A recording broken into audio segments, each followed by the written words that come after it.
Todo mundo está sabendo do massacre dos presos em Manaus. Mas aqui algumas informações que talvez você não veja pela mídia na televisão.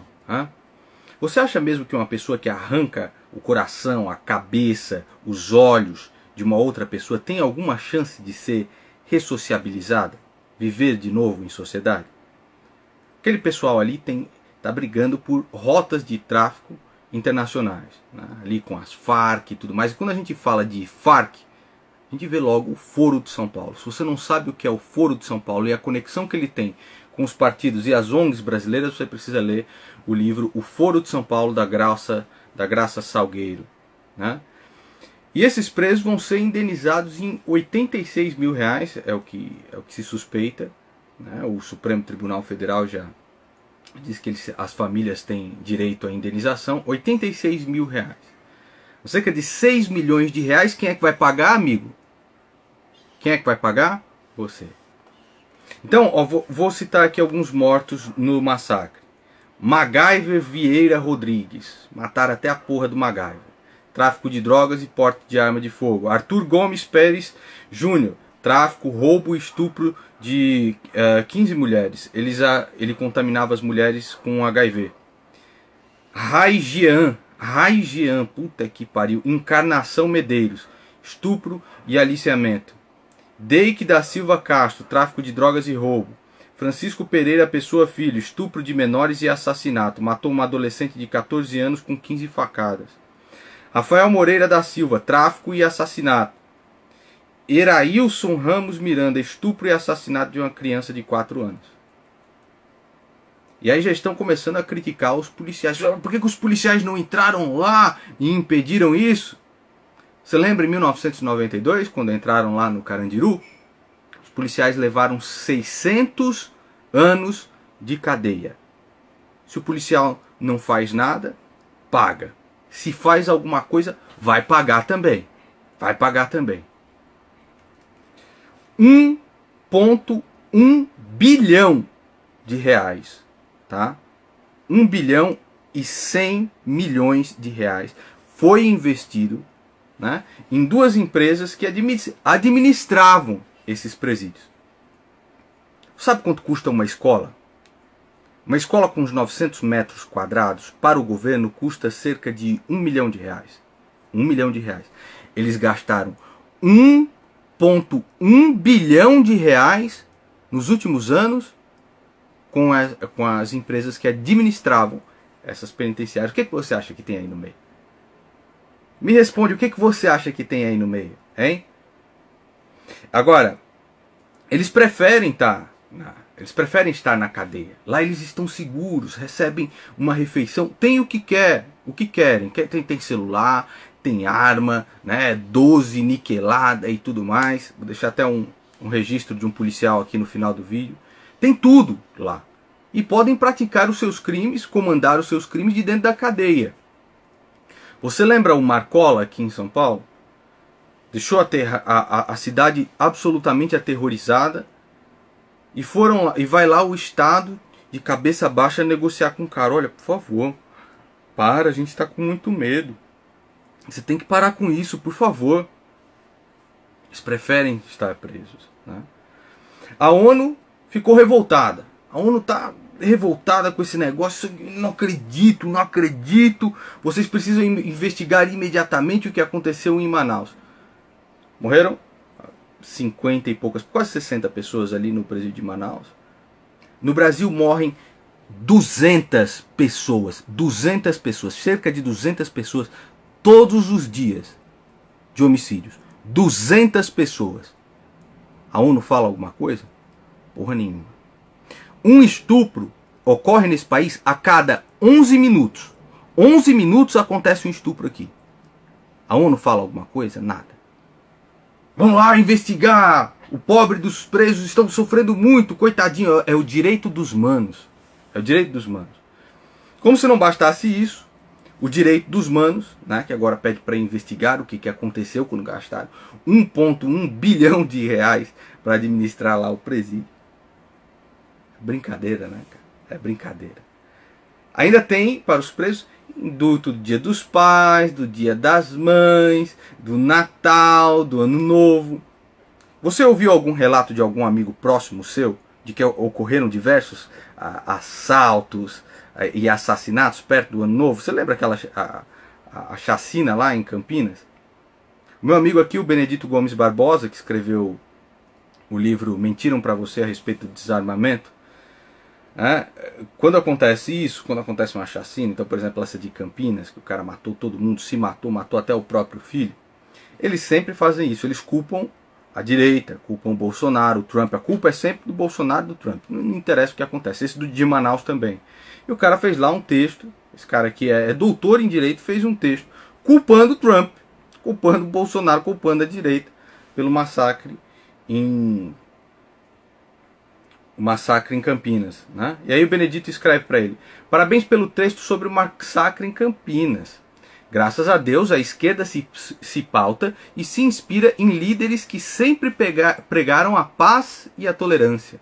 Fidel, Che Guevara, Pol Pot, Mao Tse Tung e o grande líder Stalin, sem contar os inúmeros grupos pacifistas como as Farc, responsável aí por esse massacre que você está vendo, né?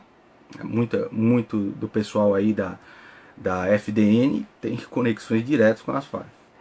O Benê fala assim: avante companheiro, contra a direita malévola. Claro, aqui em um tom gigante de ironia. E o cara que é doutor em direito não consegue nem perceber essa ironia. O cara fala assim, ó: oi amigo, obrigado, no começo não foi fácil tomar posições firmes sobre o nosso Brasil atual.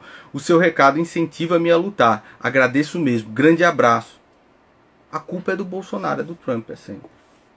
E aí você tem lá, é claro, os liberotários, os anarcobobos, libera tudo de uma vez. Tá aqui o que esse idiota publicou. Não vou nem citar o nome aqui, porque dá publicidade para um imbecil desses é absurdo. Fala assim, ó: libere todas as drogas do mundo imediatamente, sem regulação e sem imposto, e atire na cabeça de quem tentar te impedir. Fim. Você acha que esse cara aí é de direita, bicho? Você acha que um cara desses é direita? É? Atire na cabeça de quem tentar te impedir? Os traficantes pensam do mesmo jeito. Exatamente do mesmo jeito. Você continua defendendo essa merda de liberação das drogas e tudo mais, eu recomendo que você estude 3 coisas. Primeiro, a Guerra do Ópio. Um livro chamado Red Cocaine, tá? De como eles usam a cocaína para destruir os países. A cocaína é uma arma de subversão. Quando você quer subverter um país, destruir um país, você vai lá, corrompe as pessoas para que o tráfico de drogas seja mais liberado, tenha mais fluxo e tudo mais. Você corrompe através da droga. Um outro livro que eu recomendo você ler é Mao, a História Desconhecida, onde você vê que o Mao Tse Tung proíbe as drogas onde o comunismo está instalado, e onde ele quer destruir aquela região, ou aquele lugar que não está acatando as ordens do grande líder, ele vai lá e inunda a região de droga. Faz com que o tráfico de droga vá para lá. São inclusive nos laboratórios da China que são feitas grande parte aí dos solventes e pastas que vêm para o Ocidente.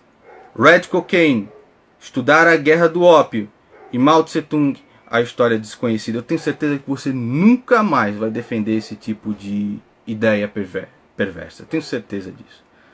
Agora eu vou deixar aqui com você o áudio do policial aí, herói, né, que conseguiu sobreviver a esse massacre.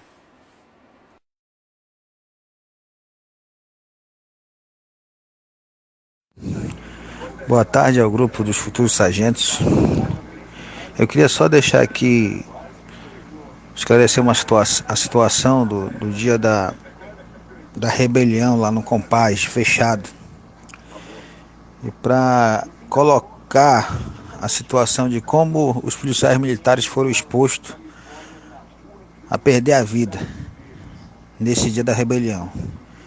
Estava de serviço Cabo Maurílio, Cabo Hélito Oliveira, Soldado Daniel, 3 policiais militares Apenas 3 policiais militares contra 1.224 presos.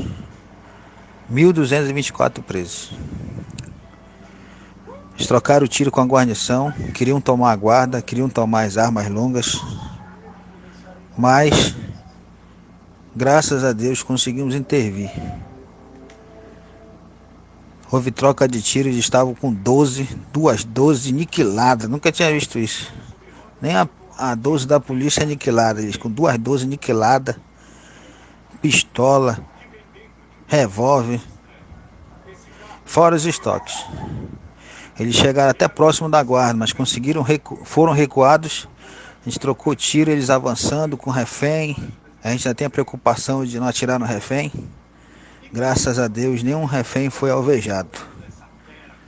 Trocamos tiro com eles e eles avançando. Porque a gente tinha que dar tiro por baixo, pelo lado, para não acertar nos reféns.